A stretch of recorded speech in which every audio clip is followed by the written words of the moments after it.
No one saw it coming. Not the analysts in Paris. Not the journalists scribbling in the Sahel. Not the Western powers who had spent decades building their empire of influence across Africa. And certainly not Paul-Henri Sandaogo Damiba, the man who had assumed power with the confidence of a man who thought he was untouchable. But that was the moment everything changed. The man they all underestimated, Captain Ibrahim Traoré, was about to rewrite the rules. Quietly, strategically, with a precision that felt almost surgical. Traoré didn't shout. He didn't broadcast threats or summon armies to the borders. He simply moved, and the world bent around him. What they didn't know was that the era of safe exiles, the golden parachutes, the neo-colonial protection racket that had lasted for 6 decades, was about to collapse.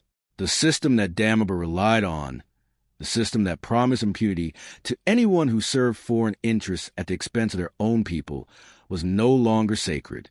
And the man orchestrating its downfall was barely 30 years old, clad in fatigues, burning with fire inherited from legends. For years, the story had been the same.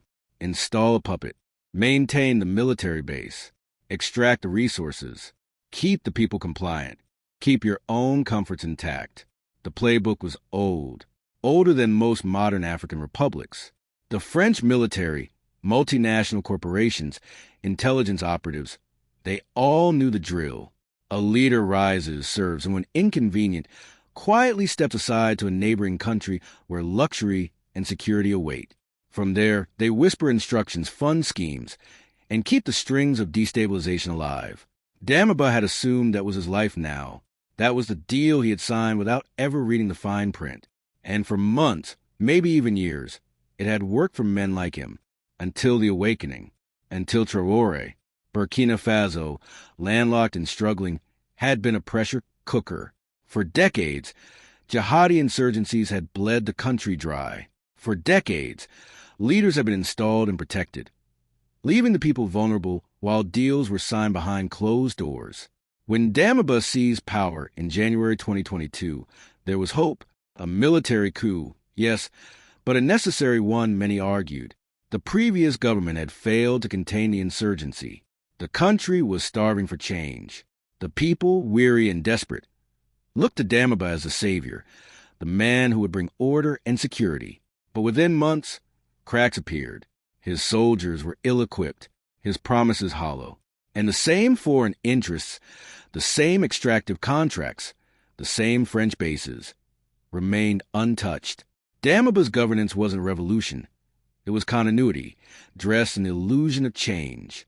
And for Traoré, a young captain with fire in his chest and the blood of Thomas Sankara echoing in his veins, that was unacceptable. Traoré didn't act rashly. That was the thing about him. He watched. He calculated.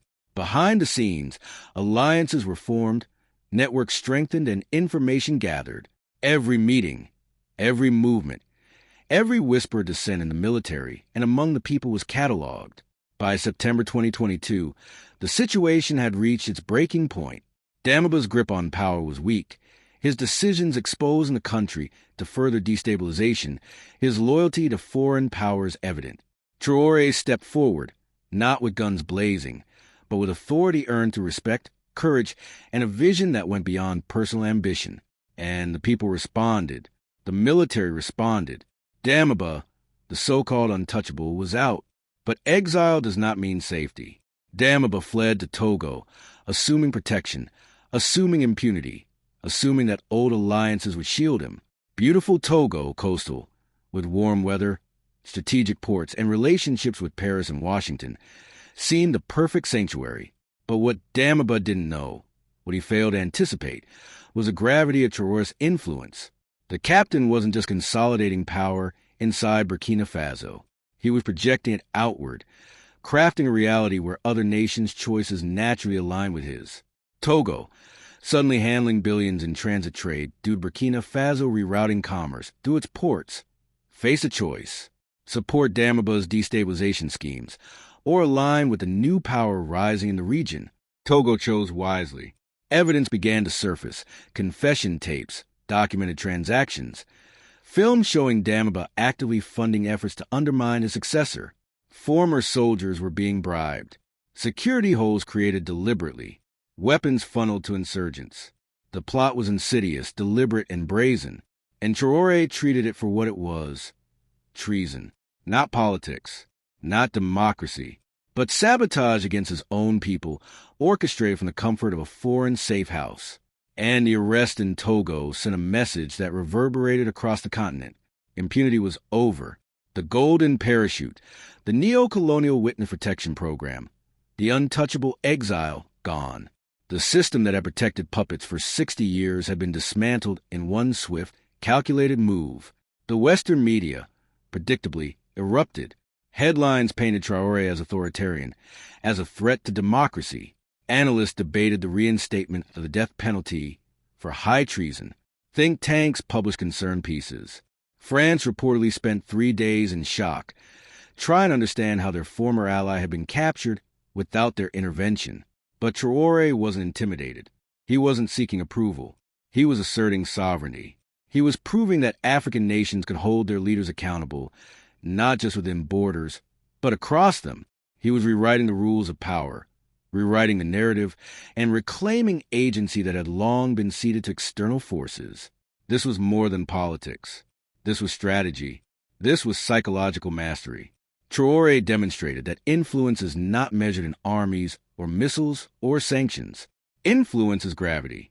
When a leader's power is real, others orbit around them, sometimes unknowingly, sometimes reluctantly, but inevitably. He didn't need to threaten Togo. He didn't need to negotiate or cajole. He simply created a reality where the right choice, the choice aligning with African sovereignty, was also the natural choice. Damiba's fall, his arrest, the exposure of his schemes. It was all consequence, not chance, not luck, not error, but deliberate, patient, unyielding pressure applied with the skill of a master strategist. And what did this mean for Africa? For the continent that had been treated as a chessboard for neo-colonial games for generations? It meant that the old era, the era of puppets, safe exiles, foreign-funded destabilization and impunity, was ending. It meant that leaders could no longer hide behind Western protection while betraying their people. It meant that accountability could be projected beyond borders, enforced by influence, by strategy, by vision. Traoré had shown that African power could be sovereign, deliberate, and consequential, that history, long written by others, could be reclaimed, that the future could be African-led, African-defined. And yet, even as Damiba sat in a Togo cell, as confessions played on national television, as the West reeled from the implications, the story was far from over. The insurgencies, the foreign interests, the complex networks of influence, they remain. Traoré's path forward will be fraught, uncertain, contested. But for the first time in decades, the continent has a living example of what true power looks like, what sovereignty looks like, and what it means to end the era of the untouchable puppet. This is just the beginning. The ripples of March 2026 will travel far and wide, across West Africa, across the continent, across capitals in Paris and Washington. A new doctrine has emerged: accountability without borders, sovereignty without compromise. And the man at its center, 30-something, wearing military fatigues, watching the world shift around him without fear or hesitation, has reminded the continent and the world what it truly means when a lion roars. No one saw it coming. Not the analysts, not the Western powers, not the exiled puppet himself. But they will remember. They will all remember. And the history books, they are being written now, in real time, in the streets of Ouagadougou, in the corridors of power in Togo, and in the quiet confidence of a man named Ibrahim Traoré. The lion does not ask permission to roar. And this roar has just begun.